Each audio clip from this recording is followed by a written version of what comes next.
دوستو چونکہ بنی اسرائیل حضرت یعقوب علیہ السلام کی اولاد ہیں، اس لیے یعقوب علیہ السلام کی اور ان کی اولاد کی داستان کا بیان کرنا ضروری ہے۔ دراصل یہی داستان بنی اسرائیل کی بھی داستان ہے، تو چلیے یہ داستان ملاحظہ فرمائیں۔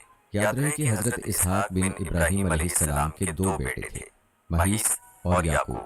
کہا جاتا ہے کہ باپ بڑے بیٹے مہیس اور ماں چھوٹے یعنی یعقوب علیہ السلام سے زیادہ محبت کرتی تھی۔ ایک دن باپ نے بڑے بیٹے سے فرمائش کی کہ انہیں شکار کا گوشت کھلایا جائے۔ یہ سن کر مہیس شکار کے غرض سے جنگل کی طرف چل دیا، جبکہ ماں نے یعقوب علیہ السلام سے کہا، تم جلدی سے بکری ذبح کر کے باپ کو گوشت پیش کرو اور دعائیں لے لو۔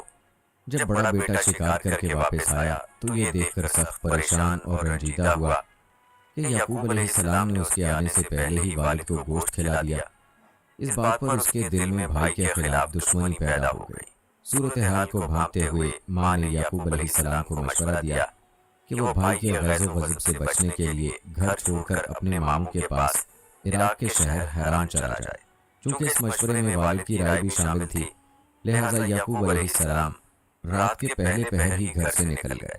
وہ رات اور اگلا دن سفر میں گزارنے کے بعد اگلی رات ایک آبادی کے قریب کھلی جگہ میں پتھر کو تکیہ بنا کر سو گئے۔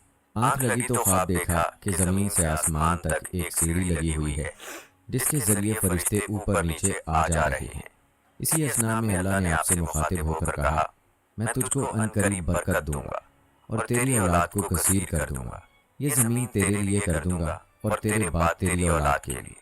دوستو بتایا جاتا ہے کہ اسی وعدے اور بات کو لے کر بنی اسرائیل یعنی یہود آج تک دعویٰ کرتے ہیں کہ یہ زمین یعنی فلسطین تو خدا نے ہمارے نام کر دی ہوئی ہے، اللہ کی طرف سے ہبہ ہے، لہٰذا کوئی دوسری قوم اور فلسطینی مسلمان کس طرح سے اس پر اپنا حق جتا سکتی ہے۔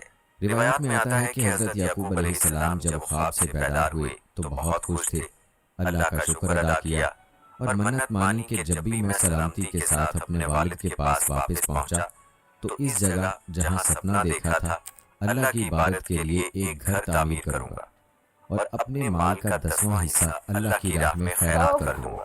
چنانچہ اس جگہ کو چھوڑنے سے پہلے آپ نے اس پتھر جسے تکیہ بنا کر سوئے تھے تیل مل دیا تاکہ واپس آ کر پہچاننے میں آسانی ہو۔ البتہ حضرت یعقوب علیہ السلام اپنے ماموں لابان کے پاس حران شہر پہنچے۔ ماموں بھانجے کو دیکھ کر بہت خوش ہوا، سینے سے لگایا اور خوب خاطر تواضع کی۔ روایت بتاتے ہیں کہ لابان کی 2 بیٹیاں تھیں، بڑی کا نام لیا اور چھوٹی کا راہیل تھا۔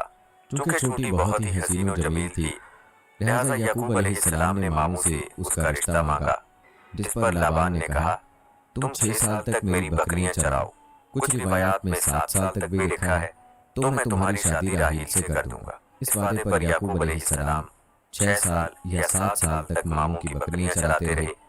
جب مدت مکمل ہوئی تو لابان نے عزیز و اقارب اور دوستوں کو جمع کر کے یعقوب علیہ السلام کا نکاح اپنی بیٹی سے کر لیا۔ اب شادی کی پہلی رات جب یعقوب علیہ السلام اپنے دلہن کے پاس گئے تو پتہ چلا کہ نکاح راہیل سے نہیں بلکہ بڑی بیٹی لیا سے کر دیا گیا ہے۔ صبح ہوئی تو ماموں سے دریافت کیا کہ یہ کیا ماجرا ہے۔ ماموں نے جواب دیا، ہمارے یہاں رواج کے مطابق بڑی بیٹی کے ہوتے ہوئے چھوٹی بیٹی کی شادی نہیں ہو سکتی، لیکن میں نے تو چھوٹی کا ہاتھ مانگا تھا۔ یعقوب علیہ السلام نے جواب دیا۔ اس پر لابان نے کہا، اگر تمہیں اس سے شادی کرنی ہے تو مزید 7 سال میری بکریوں کی دیکھ بھال کرنی ہوگی۔ یہ سن کر یعقوب علیہ السلام نے مزید 7 سال ماموں کی بکریاں چرانے کی حامی بھر لی، اور جب 7 سال مکمل ہوئے تو لابان نے راہیل کی شادی، چھوٹی بیٹی کی شادی نہیں ہو سکتی، لیکن میں نے تو چھوٹی کا ہاتھ مانگا تھا۔ یعقوب علیہ السلام نے جواب دیا۔ اس پر لابان نے کہا، اگر تمہیں اس سے شادی کرنی ہے تو مزید 7 سال میری بکریوں کی دیکھ بھال کرنی ہوگی۔ یہ سن کر یعقوب علیہ السلام نے مزید 7 سال ماموں کی بکریاں چرانے کی حامی بھر لی، اور جب 7 سال مکمل ہوئے تو لابان نے راہیل کی شادی بھی یعقوب علیہ السلام سے کر لی۔ یاد رہے اس وقت 2 بہنوں سے ایک مرد کی شادی ممنوع نہ تھی۔